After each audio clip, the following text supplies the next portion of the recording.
এই মনা, ঢুকতে পেরেছিস? মনা, দরজার ওখান থেকে সরে আয়, সরে আয়। দাদা একটু সাইড দিন তো, ঢুকে আসুক। বাবা কি ভিড় দরজার ওখানটায়। আয় আয় তাড়াতাড়ি এই সামনে ভিতরের দিকটা ঢুকে যা। এই মনা, তুই আবার ওই দরজার সামনেটায় গিয়ে দাঁড়িয়েছিস? বলছি না ভিতরে সেখানে বস, এখানে জায়গা আছে। আয় আয় আয়। আমি বসবো না, তুই আমার পাশে এসে বস, এখানে আয়। না দরজার ওখানে হাওয়া খেতে হবে না, এখানে হাওয়া আছে, এখানে এসে বস। আর এখানে বসবি, একদম এখান থেকে কোথাও নড়বি না। ও ছোলা মাখা দাদা, কত করে ছোলা? এই মনা, ছোলা মাখা খাবি? খাবি না? আমলকি নিয়ে এসছে। এই তাহলে এক প্যাকেট আমলকি কিনি, মুখের মধ্যে দিয়ে রাখ, দেখবি ভালো লাগবে খেতে। এই এক প্যাকেট আমলকি দেবেন তো দাদা।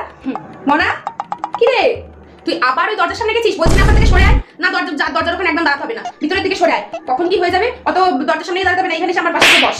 এই ওই মেয়েটা শ্যামলদার মেয়ে না? তোর সাথে ওই ছেলেটা আবার কি বন্ধু? ও আচ্ছা, ডাকবো একবার? ডাকি? ডাকবো না? আচ্ছা ঠিক আছে। জল? না না জল কিনতে হবে না, জল আমি প্যাকের মধ্যে করে নিয়ে এসেছি। স্টেশন চলে আসছে বুঝলি তো, উঠে আয় উঠে আয়, প্রচন্ড ভিড়, এখন থেকে দাঁড়াতে হবে। ও দিদি একটু সাইড দিন তো, আমরা বেরোবো। তাতে কি হচ্ছে, দুটো স্টেশন দেরি আছে, আমরা এখনই বেরোবো। এই সাইড দিয়ে এখানে দাঁড়া।